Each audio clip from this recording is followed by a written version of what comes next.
Tantor Audio, a division of recorded books, presents The Picts, A History by Tim Clarkson, narrated by Mhairi Morrison. Publisher's note: this audiobook may refer to visual elements included in the print and ebook editions of the book. Preface. The previous edition of this book appeared in 2010, reprinted 3 years later with corrections. Since then, our knowledge of the Picts has been enhanced by a number of exciting archaeological projects, some of which are still ongoing. These have been reported in the media, both in print and online, bringing the Picts to the attention of a large global audience. The implications are likely to be significant. New archaeological discoveries have the potential to change our perceptions of what kind of people the Picts really were, how they lived, and how their society was organized. Interpretation of the evidence can be extended by analogy to neighbouring groups such as the Scots, Britons, and Anglo-Saxons. For historians, new archaeological data offers alternative ways to understand how these peoples interacted with one another in the political, social, and cultural contexts described in the written sources. This book is chiefly concerned with Pictish history rather than with Pictish archaeology. An opportunity to give the archaeology more of a presence arose in late 2015, when a scheduled reprint was discussed between the author and publisher. The result is the present revised edition, which includes a postscript on a selection of archaeological topics. This mentions some of the recent projects, either as highlighted case studies or set against the backdrop of current archaeological thinking. Space limitations necessarily make the postscript somewhat brief and selective, a mere glimpse of a much larger picture. Listeners seeking more than a glimpse should consult Sally Foster's excellent Picts, Gaels and Scots, the latest edition of which appeared in 2014. The postscript is the only major change from the 2010 edition of The Picts, A History. Tim Clarkson, February 2016. Chapter 1. A People Apart. Picts was the name given to a people who inhabited a large part of what is now Scotland during the first millennium AD. Together with their neighbours, Scots, Britons and English, they played an important role in the early history of the British Isles. They make their first appearance in the historical record at the end of the 3rd century, when their raiding activities troubled the authorities of Roman Britain. After less than 600 years, they seem to vanish from the pages of history, leaving behind no written records of their own, nor any significant trace of their language. In the wake of their apparent disappearance, a fictional tale was created to explain it, and a shroud of myth enveloped the true story of their fall from power.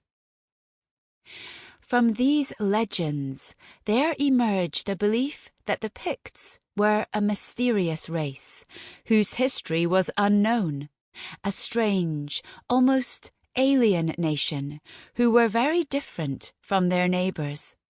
They became, in other words, a people apart. The modern visitor to the Highland areas of Scotland usually encounters the Picts through their spectacular artistic legacy. This is most vividly represented by several hundred finely carved stones, many of which are still visible in the landscape. A large number of these stones bear esoteric designs, which are repeated and replicated with remarkable consistency across a wide geographical area, from Skye to Aberdeen, and from Shetland to Fife. The meaning of these symbols defies interpretation and, despite numerous attempts to decipher them, their original purpose remains an enduring puzzle. It is perhaps ironic that the symbol stones, the most impressive legacy of the Picts, make this ancient people seem even more mysterious. This book seeks to venture behind the myths and legends to find the real history of the Picts, to demystify them insofar as it is possible to do so. It does not take a themed approach in which aspects of society and culture are discussed as separate topics, but adopts instead a linear structure, guided by a simple chronological framework. The span of this chronology is the era of the historical Picts, covering the years 300 to 850, with some leeway at the beginning and end. This span includes much of the so-called Dark Ages, a term applied rather loosely to the centuries of transition between the fall of the Western Roman Empire and the end of the 11th century. The phrase Dark Age Scotland certainly has a dramatic impact and conjures an image of mist-shrouded hills brooding in a Celtic twilight. But it also carries negative overtones of ignorance and gloom. As an alternative to Dark Age, the more neutral term Early Historic is therefore used throughout this book. Documentary sources. This is not meant to be an academic textbook, nor a scholarly investigation, but a narrative history presented as an unfolding sequence of events. The chronological framework guiding the narrative is a list of Pictish kings. This king list survives in a number of medieval manuscripts, which differ slightly from each other in the information they provide. They ultimately derive from an original text that is now lost. This was written at an unknown Pictish monastery, and later came into the hands of medieval Scottish monks, whose own versions of it are seen in the surviving manuscripts. In the interests of simplicity, the various versions are treated throughout this book as a single source, referred to here as the King List. In reality, the manuscripts fall into two groups, each of which incorporates variant versions of the list, together with additional notes relating to the Picts. The basic format of each version is a sequence of some 60 kings, giving their reign lengths and their fathers' names. Based on the chronology of the reigns, it becomes apparent that the line of kings begins in the 4th century and ends in the 9th. Recent analysis of the manuscripts has shown the value of the list as a source of data for Scotland's early history, but it has also revealed its shortcomings.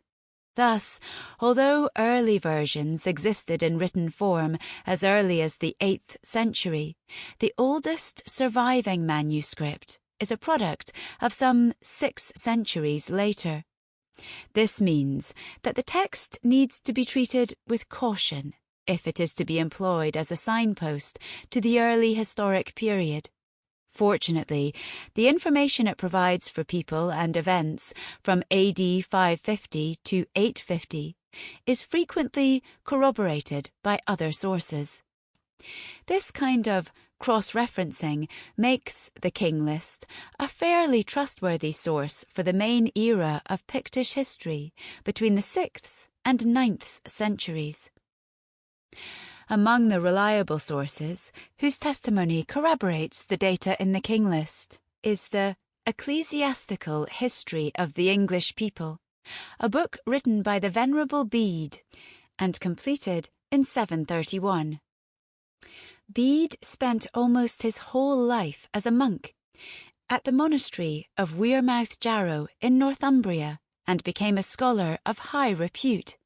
His ecclesiastical history is an important source of information for the early history of Anglo-Saxon England, but it is also a valuable contemporary source on the Picts. Despite its title, the book deals with secular as well as religious topics and provides a fascinating window on early historic society. The nature of kingship was of particular interest to Bede, and it is through his eyes that the modern reader sees how ambitious kings rose to power by defeating their rivals and waging war on their enemies. Bede was not, however, a historian in the modern sense of the term.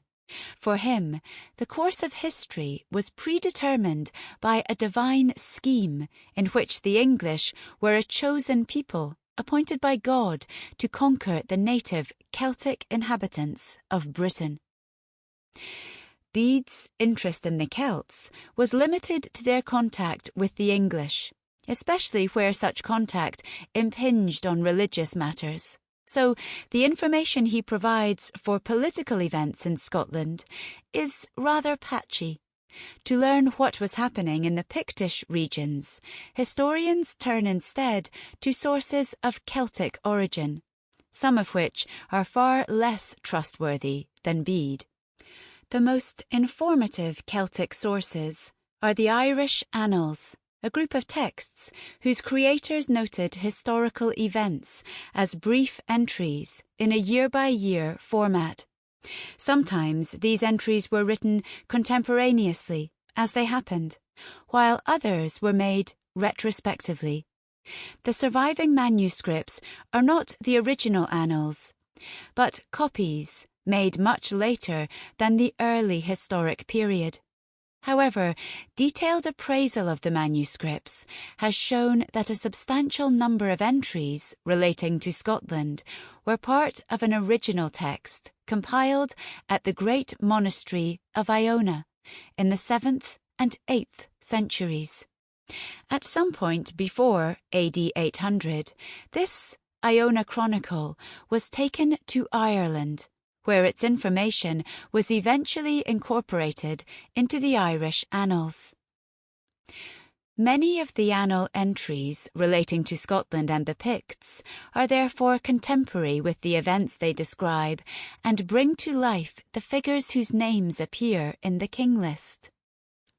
More controversial than the annals are the vitae, or lives, of early saints, whose missionary activities brought them into contact with the Picts. These vitae look like biographies, but their purpose was not to give a factual account of their subjects. On the contrary, their authors sought to prove the holiness of a particular saint by describing him or her as a successful performer of miracles. Truth and historical accuracy were secondary considerations, or were sometimes dismissed altogether. The vitae are therefore difficult to use and need to be treated with caution, although some examples are more trustworthy than others. The most valuable in the context of Pictish history is the Vita Columbae, the life of Saint Columba, written by an abbot of Iona called Adorn. Iona was founded by Columba in the 6th century and played an important role in bringing Christianity to the Picts. Adorn was a later successor of Columba as abbot of the monastery in the late 7th and early 8th centuries. He was therefore a contemporary of Bede and almost certainly met him during a visit to the monastery at Jarrow. Because of Iona's status as the mother church of the Picts, Adorn had many contacts among their clergy and had dealings with at least 2 of their kings. Other sources are more esoteric and include legendary material presented as genuine history. Some of their data on the Picts is reliable, but much of it is based on folklore, myth, and other traditions of doubtful origin. An example is the rather odd Prophecy of Burhan, which probably dates from the 12th century, although the oldest surviving manuscript was written 600 years later. It contains a number of prophecies which purport to foresee the deeds of 24 Scottish kings, but which were in fact made retrospectively. In many instances, the prophecies were created several centuries after the lifetimes of these kings. The entire work is essentially a king list, which gives for each monarch his reign length, his place of death, and other information, but not his name. Identifying who is being described in a particular prophecy is not always easy. To make matters even more frustrating, most of the prophecies are so cryptic that their context is barely intelligible, while some incorporate legends and folk tales. Burhan nevertheless contains interesting nuggets of information which can be cautiously added to the general picture presented by the main Pictish king list, the Irish Annals, and other sources. It is one example of the many pseudo-historical texts that historians are obliged to consult when searching for information on the Picts. Various sources of similar type are referred to throughout this book at particular points where their testimony becomes relevant. The problem of the Picts. A brief glance at the Irish Annals shows that the Picts were not regarded as a people apart by their contemporaries.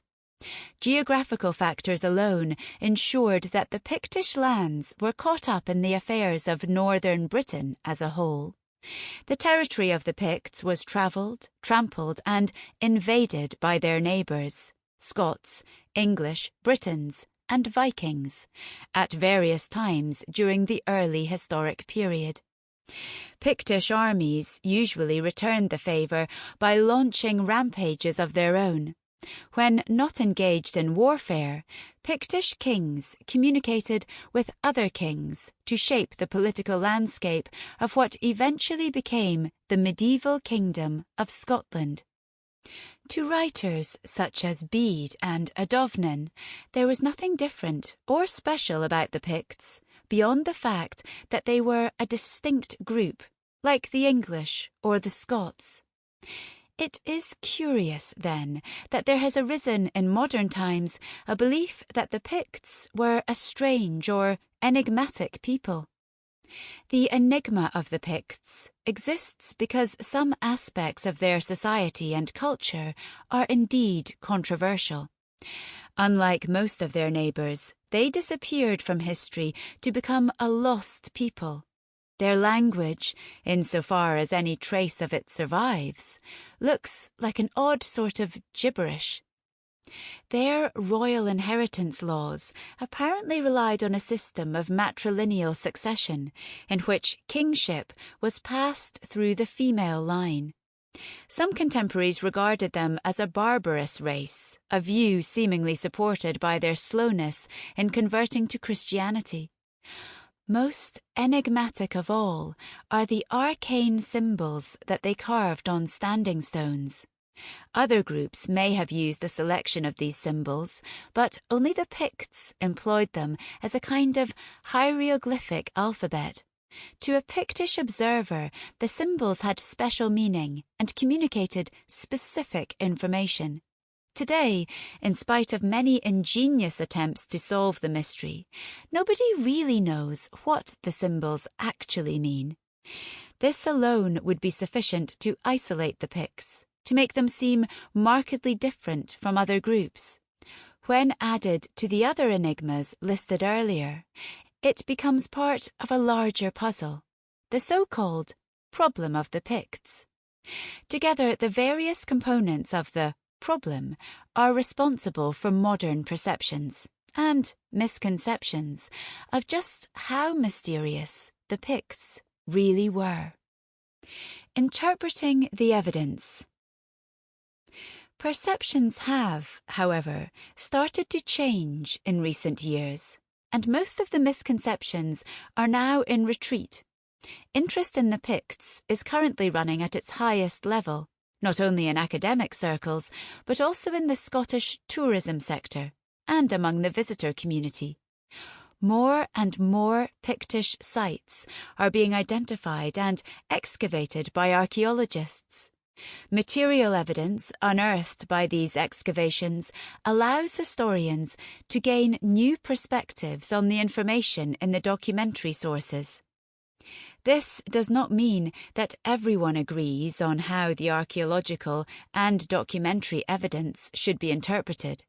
There is much disagreement and debate on many aspects of Pictish history, chiefly because the sources themselves frequently contradict each other's testimony on particular points. The resulting uncertainty breeds a lack of consensus among historians and is another part of the problem. The documentary sources and the archaeological data offer a large amount of information on the Picts. Despite the debates about how a particular item of data should be interpreted, there is more than enough data to reconstruct a broad outline of Pictish history. Using this outline to create a more detailed narrative is rather more difficult and less straightforward. It requires the use of sources deemed unreliable or controversial, together with a measure of informed speculation to bridge the gaps in the framework and so produce a more coherent account. Such an approach is not to everybody's taste and is likely to draw criticism from those who argue that the sources are not suited to the purpose. It is true that the available data does not give a crystal clear view of the course of events in northern Britain during the early historic period, and it is equally true that there are many gaps and uncertainties. Nevertheless, the necessary components of a narrative account are available, and they are retrievable from the sources. By weaving these components together, it should be possible to present a coherent, chronological history of the Picts. This is the approach adopted here and is the raison d'être of this book. Chapter 2. Caledonia and Rome. On, then, into action, and as you go, think of those that went before you, and of those that shall come after. Words attributed by Tacitus to the Caledonian chieftain Calgacus, AD 84. Before the Picts made their first appearance in history, their territory, in what is now Scotland, was inhabited by an earlier population. These were the ancestors of the Picts and were the people encountered by Roman armies during the Empire's attempt to conquer the northern parts of Britain. Theirs was a typical Iron Age society of farmers, fishermen, and craftsmen, grouped into tribes and ruled by a landowning aristocracy. They spoke a dialect of Brittonic, the Celtic language used in most parts of mainland Britain in pre-Roman times. Like other ancient Celtic peoples, the ancestors of the Picts lived in well-organized communities within a hierarchical society ruled by a minority upper class. Most of the population lived in small settlements scattered across the landscape, owing their primary allegiance to local chiefs, who, in turn, acknowledged the authority of greater chiefs or kings. The economy was based on livestock, sheep, pigs, and cattle, and on crops such as oats and barley. The majority of houses were built of timber, but some were of stone. Kings and chiefs built fortified residences on prominent hilltops, in valleys, or in coastal locations. In some areas, prosperous lords constructed large stone towers around which smaller dwellings were clustered. These towers are known today as brochs, and a few still survive in ruinous form. They are the most visible and impressive reminder of the prehistoric forefathers of the Picts. It was around the time of the broch builders that the Romans first came to Britain. The island was already familiar to Rome because it lay adjacent to her newly conquered territories in Gaul, but its interior was largely unknown. The first Roman forays across what is now the English Channel were made by Julius Caesar in 55 and 54 BC. These brought him into conflict with the South Coast tribes, but on both occasions he returned to Gaul after making a token show of force. In common with his newly conquered Gaulish enemies, the native Britons who opposed him spoke a Celtic language and were similarly well organized in tribal groups under the rule of kings. Rome regarded their land as rich in agricultural and mineral resources, but Caesar knew that the warlike inhabitants were unlikely to give up their wealth without a fight. A large-scale military campaign would therefore need to be mounted if Britain was to be brought to heel and drawn within the empire. Although this was not accomplished in Caesar's lifetime, it was inevitable that Rome would one day return. Conquest was considered by the emperors Augustus and Caligula, but postponed until the middle of the 1st century AD. In AD 43, during the reign of the Emperor Claudius, the project commenced in earnest, with a full-scale invasion from Roman Gaul. The initial assault was followed by campaigns against tribes in the southern parts of the island. Some of these surrendered or made deals with Rome, but others fought bravely to preserve their independence. Within 35 years, after crushing all serious resistance and quelling revolts, the invaders successfully brought much of Britain under their sway. Consolidation of the conquered territory proceeded swiftly, driven by a steady process of Romanization and the reorganizing of native political structures. These changes were enforced by a large and permanent military garrison housed in strategically placed forts linked by a network of roads. Agricola and the Highlands. By the end of the 3rd quarter of the 1st century, the main phase of the conquest was complete. Half the island lay under imperial control, and the Britons in these areas became subjects of the empire. The southern tribal kings were either dead, exiled, or working for Rome as urban bureaucrats in newly built towns and cities. The emperor entrusted the task of running the new province to a governor who, because of the volatile character of the natives, was usually an experienced general. In AD 78, the governorship passed to one of Rome's most capable men, Gnaeus Julius Agricola. A career soldier who had already seen service in Britain as commander of the 20th Legion. Agricola returned to the province and immediately launched campaigns to subdue rebellious tribes in Wales and the Pennines. A contemporary account of Agricola's career was written by his son-in-law, Tacitus, whose work has survived. This account bears the simple title Agricola and appeared in AD 98. 5 years after the death of its subject, as a eulogy in praise of his character and achievements. It does not offer a straightforward, factual report of administrative policies or military campaigns, Nor is it concerned with presenting an objective view of the peoples and places encountered by Agricola during his time in Britain. Its value for the present chapter lies in what it says about the people of Celtic Britain. Tacitus paid special attention. Sample complete. Ready to continue?